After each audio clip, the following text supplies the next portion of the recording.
जय हिंद। ज्ञान आश्रम में आप लोग का स्वागत है। हम लोगों ने पिछले वीडियो में माइक्रो इकोनॉमिक्स का पढ़ा और माइक्रो इकोनॉमिक्स की विशेषताएं और उसके साथ साथ उसके क्षेत्र को देखा। छोटी वीडियो थी, काफ़ी छोटी थी। आज हम लोग माइक्रो इकोनॉमिक्स को खत्म करेंगे, मतलब उसके बेसिक थ्योरीज को खत्म करेंगे कि उसके महत्व क्या है, उसका प्रयोग क्या है और उसके साथ साथ उसके दोष और सीमाओं को, इसके बारे में हम लोग आज की वीडियो में चर्चा करेंगे। और साथ ही साथ माइक्रो इकोनॉमिक्स का डेफिनेशन भी समझेंगे।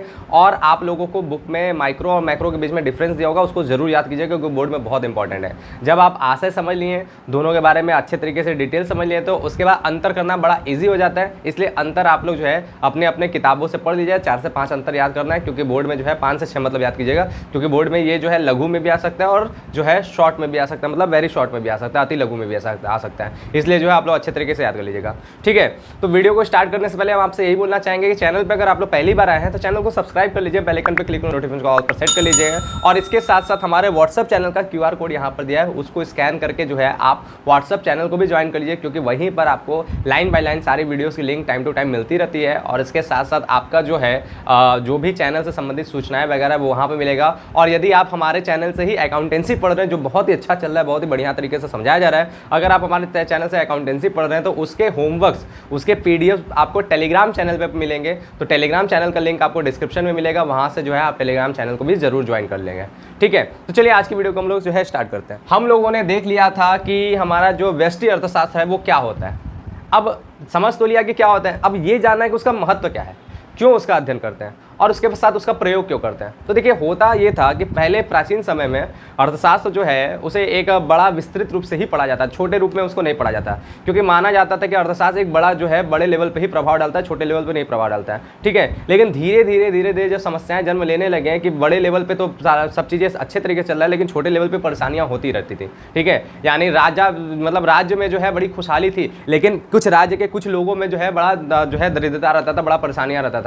तो फिर जाके अर्थशास्त्रियों द्वारा जो है सूक्ष्म अर्थशास्त्र का प्रयोग किया गया और छोटे लेवल पे भी चीज़ों का अध्ययन करना स्टार्ट हुआ। तो इसी तरीके से हमारा जो है सूक्ष्म अर्थशास्त्र का जन्म हुआ है और इस तरह के सारी चीज़ें हमारी चलती आ रही हैं, ठीक है। तो इसमें अगर हम लोग बात करेंगे कि आखिर में इसका महत्व क्या है और प्रयोग क्या है, तो इसमें देखिए, तो सबसे पहला अगर हम लोग बात करें अर्थशास्त्र की कार्यप्रणाली को समझना, ठीक है। अब आप देखेंगे कि जो हमारा पूरा का पूरा अर्थशास्त्र है या अर्थव्यवस्था है, उसमें जो है सारी चीज़ें अपना काम कर रहा है। तो काम को समझने के लिए अगर हम लोग सूक्ष्म लेवल से अध्ययन ना करें, छोटे छोटे इकाइयों को ना पढ़ें, तो क्या हमें जो है सारी की सारी कार्यप्रणाली समझ में आएगा। बड़े लेवल पे चीज़ों को समझने के लिए भाई उसके कलपुर्जे समझना पड़ता है ना, छोटे छोटे एक हिस्सों को समझना पड़ता है ना। तो पूरी की पूरी अर्थव्यवस्था की कार्यप्रणाली को समझने के लिए हमें ये सारी चीज़ें समझना पड़ेगा। जैसे अगर सामान्य कीमत को समझना है तो भाई पहले कीमत जो है नॉर्मल सामान्य कीमत स्तर को समझना है, तो एक वस्तु पर कीमत किस तरह से प्रभाव डालता है, एक वस्तु का कीमत कैसे निर्धारण होता है, वो हमें समझना पड़ेगा, ठीक है। अगर हमें जो है आयात निर्यात को समझना है तो पहले ये भी तो समझना पड़ेगा उत्पादन किस प्रकार से होता है, उत्पादन को समझना पड़ेगा, क्योंकि उत्पादन के हिसाब से आयात निर्यात हो पाएगा, ठीक है। तो इसी प्रकार से क्या होता है कि हमें जो है पूरी की पूरी अर्थव्यवस्था को समझने के लिए, उसकी कार्यप्रणाली को समझने के लिए हमें सूक्ष्म लेवल से उसका जो है छोटे छोटे लेवल से उसका अध्ययन करना पड़ता है, ठीक बात। दूसरा अगर हम लोग बात करें आर्थिक नीतियों का सुझाव, अब आर्थिक नीति हमें बनाना है जो पूरे के पूरे देश में लागू होगा, ठीक है, पूरे देश में लागू होगा। तो उसको बनाने के लिए उसका प्रभाव किस प्रकार से लोगों पर पड़ेगा, उसके लिए हमें सूक्ष्म लेवल पे उसका अध्ययन करना पड़ेगा कि हर एक व्यक्ति पर, हर एक फर्म पे, हर एक परिवार पर उसका किस तरह से प्रभाव पड़ेगा। तो उसको बनाने के लिए भी हमारा जो है माइक्रो इकोनॉमिक्स सुझाव प्रस्तुत करता है, ठीक है। फिर नेक्स्ट हमारा क्या, आर्थिक कल्याण।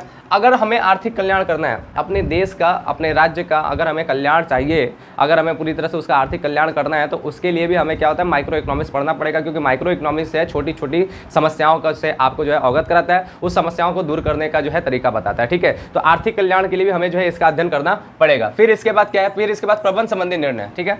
प्रबंध भी करना है। प्रबंध किस लिए किया जाता है, प्रबंध भी क्या किया जाता है कि समस्याओं का दूर करने के लिए, सभी चीज़ों को अच्छे तरीके से ले चलने के लिए हमें प्रबंध करना पड़ता है, व्यवस्था के लिए हमें प्रबंध करना पड़ता है। तो प्रबंध संबंधी निर्णय कैसे होगा भाई, जब आपके पास डेटा होगा तभी तो आप प्रबंध कर पाएंगे, कहाँ पे क्या खराबी है, कहाँ पे क्या कमी है, तभी तो आप उसको दूर कर पाएंगे। तो इसके लिए आपको क्या करना पड़ेगा, इसके लिए आपको माइक्रो इकोनॉमिक्स का अध्ययन करना पड़ता है, ताकि सूक्ष्म लेवल की जितनी भी समस्याएं उसका अध्ययन हो पाए और उसको दूर करने का जो है सुझाव मिल पाए, ठीक है। तो प्रबंध संबंधी निर्णय लेने में भी आपको जो है फायदा पहुंचाता है। अंतर्राष्ट्रीय व्यापार में सहयोग, इसका एग्जाम्पल हमने दिया ही, अंतर्राष्ट्रीय व्यापार यानी आयात निर्यात, ठीक है।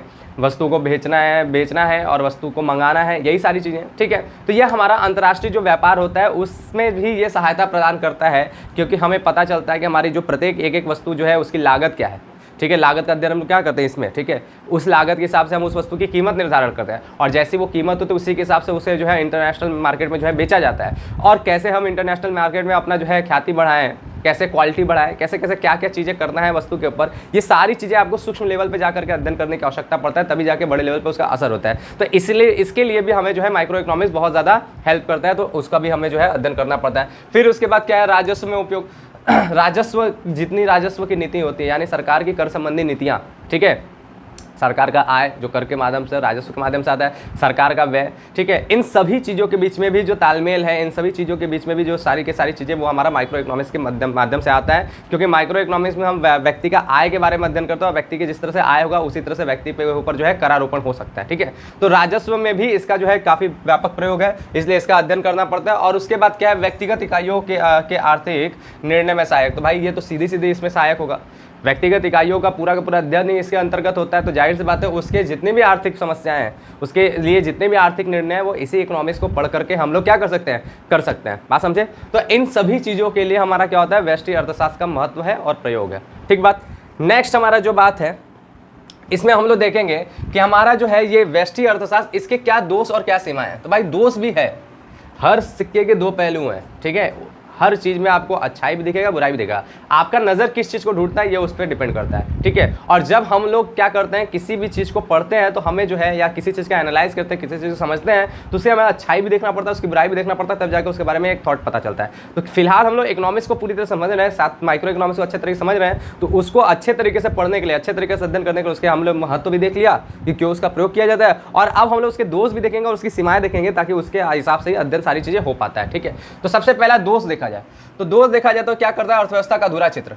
यानी अगर आप केवल माइक्रो इकोनॉमिक्स पढ़ लेते हैं और मैक्रो लेवल पे उस चीज़ का अध्ययन नहीं करते हैं, तो आप अपनी अर्थव्यवस्था को पूरा नहीं देख पाएंगे, आप उसका अधूरा चित्र देख पाएंगे। जैसे क्या है, जैसे एग्जांपल के तौर पे क्या होता है कि आप देखेंगे पूरी अर्थव्यवस्था में कोई चीज़ें बहुत सस्ती होती है, तो कोई चीज़ें बहुत महंगी होती है। अगर आप सस्ती चीज़ों का केवल अध्ययन कर ले रहे हैं, तो आप जो है महंगी चीज़ों का अध्ययन कर, आप कहीं पे देखेंगे कई चीज़ बहुत सस्ता है, कई चीज़ बहुत महंगा है, एक चीज़ें। तो सूक्ष्म लेवल पे उसका असर दूसरा है, लेकिन अगर बड़े लेवल पे जाएंगे तो वो दोनों एवरेज होकर बीच का रास्ता आ जाता है, ठीक है। सामान्य कीमत जो है वो बीच का आ जाता है। तो इस वजह से हमारा अर्थव्यवस्था का जो पूरा चित्र है वो इसके माध्यम से नहीं मिल पाता है, ठीक है। यह अधूरा चित्र दिखाता है। हमें सभी चीज़ों को अच्छे तरीके से समझने के लिए हमें दोनों रूप में अध्ययन करना पड़ता है, माइक्रो लेवल पे भी, मैक्रो लेवल पे भी। जैसे एग्जांपल के तौर पे देखिएगा, एक नॉर्मल सी बात है, तो बचत करना बड़ा अच्छी बात है ना बात। अगर हम बात करें अपने पर्सनल रूप में, तो हम लोग के लिए क्या बचत करना बहुत अच्छी बात है, क्योंकि बचत करेंगे तो हमारा जो है हमारा आर्थिक जो है उत्थान होगा, हमारा आर्थिक विकास होगा। जितना ज़्यादा बचत करेंगे उतना हम लोग का लाइफस्टाइल अच्छा होगा, है ना बात। तो बचत करना व्यक्तिगत रूप से बहुत अच्छी बात है, लेकिन अगर राष्ट्रीय रूप से देखा जाए तो बचत करना बड़ा बेकार है। क्यों? क्योंकि बचत करेंगे तो आप उपभोग कम करेंगे। जाहिर सी बात है, बचत कैसे होता है भाई, उपभोग कम करने से ही तो बचत होता है। तो बचत करेंगे तो उपभोग कम होगा, और उपभोग कम होने से क्या होगा, अर्थव्यवस्था पे बुरा प्रभाव पड़ेगा। क्योंकि उपभोग कम होगा तो माल कम बिकेगा, माल कम बिकेगा तो अर्थव्यवस्था हमारा जो है वो पूरा बर्बाद हो जाएगा। इसी वजह से, ठीक है, इसी वजह से बोला जाता है कि माइक्रो लेवल पे केवल अध्ययन करेंगे तो हम लोग अर्थव्यवस्था का केवल अधूरा चित्र ही देख पाते हैं, ठीक बात। दूसरी बात किया जाए तो दूसरी बात है अवास्तविक मान्यताओं पर आधारित। अब ये भी समझिएगा, अवास्तविक मान्यताओं पर आधारित हमारे इसके अंतर्गत आप अभी पढ़ना स्टार्ट किए माइक्रो इकोनॉमिक्स, आगे चल के जो सेकंड चैप्टर जब स्टार्ट होगा थोड़ा इंटरेस्टिंग चीज़ें आना स्टार्ट हो जाएगा, है ना बात। इसमें तो कल थ्योरेटिकल बातें हैं, वैसे इस चैप्टर में भी अभी जस्ट अगला जो वीडियो जाएगा उसमें थोड़ा मज़ेदार चीज़ें स्टार्ट हो जाएगा, है ना बात। तो हमारा ये बात किया जाए कि अवास्तविक मान्यताओं पर आधारित का मतलब क्या है कि इसमें जितने भी सिद्धांत आप पढ़ेंगे, जितने भी आप नियम पढ़ेंगे, उन सभी नियमों में आपको जो है कुछ मान्यताएं रख के पढ़ना पड़ेगा, ठीक है। कुछ मान्यताएं रख के पढ़ना पड़ेगा। जैसे मांग का नियम अगर हम आपको सिर्फ बता दें, तो हम पता है मांग का नियम कि किसी वस्तु की कीमत ज़्यादा होती है तो उसका डिमांड कम होता है, और किसी वस्तु का कीमत कम होता है तो उसका डिमांड ज़्यादा होता है। ये मांग का नियम है, ठीक है। अब ये मांग का नियम है, लेकिन ये मांग का नियम जो है डायरेक्ट सब पे नहीं लागू होगा, इसके पीछे कई मान्यताएं हैं। यानी बहुत सी चीज़ों को आपको जो है ऐसा मान्यता लेकर चलना पड़ेगा। यानी ये नियम तब लागू होगा जब व्यक्ति का आय रुका रहे, एक समान रहे, ठीक है। क्योंकि अगर आय बढ़ जाएगा तो भाई वस्तु का कीमत बढ़ता रहे, लेकिन वो मांग नहीं कम करेगा। क्यों? क्योंकि आय भी तो बढ़ रहा है, तो क्यों मांग कम करेगा, ठीक है। तो इसीलिए आय स्थिर होना चाहिए, वस्तु का जो है सोच, मतलब जो उपभोक्ता है उसकी रुचि, आदत, फैशन जो है सेम टू सेम रहना चाहिए, ठीक है। संबंधित वस्तु की कीमत सेम टू सेम रहना चाहिए। आगे आप पढ़ेंगे तो ऐसे करके बहुत सी चीज़ें हैं जो क्या है, जो आपका एक सिद्धांत को पूरा करने के लिए मान्यता के रूप में मानना पड़ता है। और ये अवास्तविक है। अवास्तविक इसलिए है क्योंकि ये रियल लाइफ में ऐसा नहीं है कि वो सारी चीज़ें स्थिर रहती हैं, वो बदलती रहती हैं। तो हमें यहाँ पर हमें इसको पढ़ना है, तो इसकी ये सीमा है कि ये ऐसी ऐसी मान्यताओं के आधार पर हमें पढ़ाता है जो वास्तविक नहीं है, जो रियल में आपको नहीं मिलती है, ठीक बात। फिर अगला क्या है, अगला हमारा क्या है कि कुछ विशेष प्रकार की समस्याओं के लिए अनुपयुक्त। माइक्रो इकोनॉमिक्स सभी प्रकार की समस्याओं का जो है निवारण नहीं करता है। ठीक है। कुछ ऐसी समस्याएं जो माइक्रो इकोनॉमिक्स में जिसका अध्ययन हम लोग पूरी तरह से नहीं कर पाएंगे या उसका पूरा तरह से निवारण नहीं कर पाता है माइक्रो इकोनॉमिक्स। बात समझ में आए? यानी ऐसी समस्याएं जो माइक्रो लेवल पे काम करता है, बड़े लेवल पे काम करता है, उन समस्याओं के लिए आप माइक्रो इकोनॉमिक्स का अध्ययन करके नहीं कर पाएंगे। जैसे हमने बोला ना कि बचत करना हमारे लिए छोटे में बहुत अच्छी बात है, लेकिन अगर हम बचत का राष्ट्रीय लेवल पे देखें, अर्थव्यवस्था के रूप में देखें, मैक्रो के रूप में देखें, तो क्या होगा? बचत बड़ा नुकसान करता है। यानी बचत हमारा जो है मतलब उपभोग की समस्याओं को हमें समझना है। अगर हम पूरे देश में जो है एग्रीगेट डिमांड की बात करते हैं, कुल सब मांग की बात करते हैं या कुल जो है पूर्ति की बात करते हैं, तो ये हम माइक्रो से नहीं समझ सकते पूरी तरह से, ठीक बात। तो उसके लिए अनुपयुक्त हो जाता है, ठीक बात। फिर इसके बाद क्या है? निष्कर्ष संपूर्ण अर्थव्यवस्था की दृष्टि से ठीक नहीं है, वही हमने बताया। जो इस माइक्रो लेवल पे जो निष्कर्ष निकलता है वो पूरी अर्थव्यवस्था के लिए सही नहीं है, ठीक है।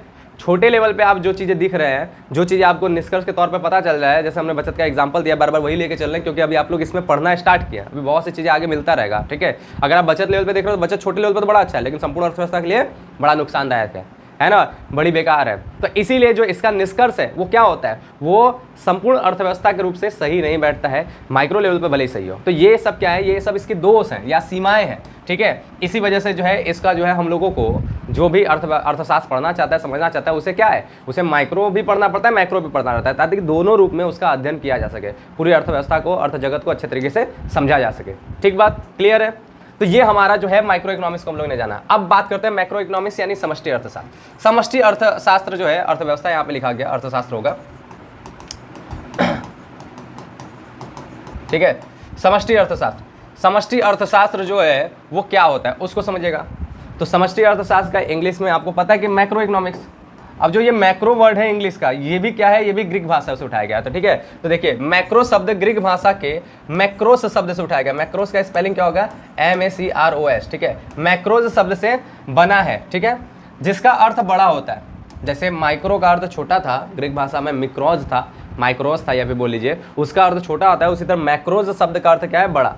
अब जैसे बड़ा का बात हुआ, सूक्ष्म मतलब छोटा, सबसे छोटे छोटे इकाइयों के रूप में, व्यक्तिगत इकाइयों के रूप में अध्ययन किया गया। अब यहाँ पर बड़ा है, बड़ा का मतलब बृहद। अब बृहद का मतलब क्या है? कि सभी चीज़ें खुल गया, पूरी अर्थव्यवस्था का जिसमें अध्ययन होता है वो हमारा माइक्रो इकोनॉमिक्स होता है, ठीक है। तो इसमें लिखा क्या है? इस प्रकार समष्टि अर्थशास्त्र के अंतर्गत, ठीक है, अर्थ जगत की यानी पूरी की पूरी अर्थव्यवस्था की संपूर्ण अध्ययन को बड़े समूहों के रूप में किया जाता है। यानी हम लोग माइक्रो में केवल मांग पढ़ते थे, ठीक है, एक वस्तु का। अब हम लोग मैक्रो इकोनॉमिक्स में क्या पढ़ेंगे? मैक्रो इकोनॉमिक्स में हम लोग क्या पढ़ेंगे? सामूहिक मांग पढ़ेंगे, ठीक है। सामूहिक मांग यानी पूरे के पूरे अर्थव्यवस्था में उस वस्तु की कितनी मांग है, ठीक है। बात समझ में आया? तो ये बात हो गया, क्लियर बात। हर वस्तु की कितनी मांग है, पूरा का पूरा व्यक्ति जितने भी हमारे अर्थव्यवस्था के अंतर्गत है, एक देश के अंतर्गत है, वो कितना मांग बना रहे हैं। तो ये हमारा सामूहिक मांग, ये पूरा है क्या हो गया? ये हमारा मैक्रो इकोनॉमिक्स में आ गया। तो यहाँ पर बड़े बड़े समूहों के रूप में अध्ययन किया जाता है, ठीक है। तो ये बात क्लियर हो गया। फिर क्या होता है इसके अंतर्गत हम लोग किस किस चीज़ का अध्ययन करते हैं? तो देखिए इसमें राष्ट्रीय आय, देखिए वहाँ पर क्या था? व्यक्तिगत आय अध्ययन किया जा रहा था माइक्रो में, यहाँ पर राष्ट्रीय आय, पूरे राष्ट्र की जो आय है उसका अध्ययन किया जाएगा, ठीक है। राष्ट्रीय बचत, पूरे राष्ट्र की जो बचत होगा। राष्ट्रीय विनियोग, राष्ट्र का पूरा जो विनियोग होगा। कुल रोजगार, ठीक है, कुल रोजगार, कुल उत्पादन और समान कीमत आदि का अध्ययन किया जाता है, ठीक है। तो इस प्रकार से इसके अंतर्गत जो भी बात हो रहा है वो पूरे देश लेवल की बात हो रहा है, ठीक है, पूरे अर्थव्यवस्था की बात हो रहा है, पूरे बड़े समूह के रूप में बात हो रहा है। बात समझे? तो माइक्रो इकोनॉमिक्स और माइक्रो इकोनॉमिक्स में, माइक्रो और मैक्रो में यही डिफरेंस है। समझ में आ गया आपको? इसमें क्या होगा? बड़े रूप में अध्ययन करना होगा और उसमें जो है छोटे रूप में अध्ययन करना पड़ेगा। क्लियर बात? तो आपको जो है ये डेफिनेशन याद कीजिए, बड़ा आसान में बड़ा अच्छा डेफिनेशन है, बढ़िया तरीके से आपको जो है इन दोनों का अर्थ समझ में आ गया। नेक्स्ट में हम लोग क्या करेंगे? देखिए इसी वीडियो में हम आपको ये बात बताए थे कि आपको जो है इन दोनों के बीच में अंतर भी पढ़ना है। अंतर सभी किताबों में उपलब्ध है, अंतर जरूर याद कर लीजिएगा। 5 से 6 अंतर पक्का एग्जाम में आता है, इसलिए, ठीक है। हम अपने चैनल पर अंतर नहीं पढ़ाते हैं, केवल अर्थ समझा दिया जाता है। अंतर अपने आप अर्थ से जब पढ़ लिया है तो अंतर आप अपने आप समझ में आ जाता है। छोटा छोटा कोई भी 4-5 अंतर, 5-6 अंतर आपको याद करना है। क्यों? क्योंकि हम अगर अंतर बताएंगे तो हम अपने मन से ले आएंगे। किताब में बहुत से अंतर होंगे, आप अपने से छाट कर जो है 5-6 अंतर याद कर लीजिएगा, जो आपके एग्जाम में बड़ा हेल्प करेंगे, ठीक है। नेक्स्ट वीडियो में हम लोग क्या करेंगे? अभी तक हमने केवल एक नॉर्मल सा थ्योरी पढ़ा। नेक्स्ट वीडियो में हमारा इंपॉर्टेंट चीज़ें स्टार्ट होगा बोर्ड के एग्जाम को लेते हुए, बहुत इंपॉर्टेंट चीज़। जैसे क्या है? उसमें हम लोग अर्थव्यवस्था के बारे में समझेंगे, आर्थिक समस्या के बारे में समझेंगे, ठीक है। उसके बाद हम लोग अगली वीडियो में अर्थव्यवस्था की केंद्रीय समस्याओं के बारे में समझेंगे। तो आगे से जो भी वीडियोज आएगा वो समझ लीजिए इकोनॉमिक्स की शुरुआत वहाँ से होने जा रही है। माइक्रो इकोनॉमिक्स की, क्योंकि हम लोग अभी माइक्रो इकोनॉमिक्स पढ़ रहे हैं। ठीक है, आगे हम लोग जो है नेक्स्ट वीडियो में हम लोग मैक्रो इकोनॉमिक्स भी स्टार्ट करेंगे। और अभी आप लोग को जो है थोड़ा दिन बाद जो है व्हाट्सअप चैनल पे हम लोग टाइम टेबल भी सेट कर देंगे, शेयर कर देंगे। साथ ही साथ टेलीग्राम चैनल पे टाइम टेबल भी शेयर कर देंगे, क्योंकि बहुत बच्चे टाइम टेबल के बारे में पूछ रहे हैं कि सर किस समय कौन सी वीडियोस आती है, समझ में नहीं आ रहा है। तो उसके लिए हम लोग टाइम टेबल सेट कर देंगे। आप लोग जो है उस टाइम टेबल को देखिएगा, उसके अकॉर्डिंग आप लोग यूट्यूब पर तैयार रहेगा, आपकी वीडियोस मिलते रहेंगे, आपके क्लास प्रॉपर रूप में आपको मिलता रहेगा। ठीक है, तो मिलते हैं हम लोग नेक्स्ट वीडियो में, तब तक के लिए थैंक यू, बाय, जय हिंद।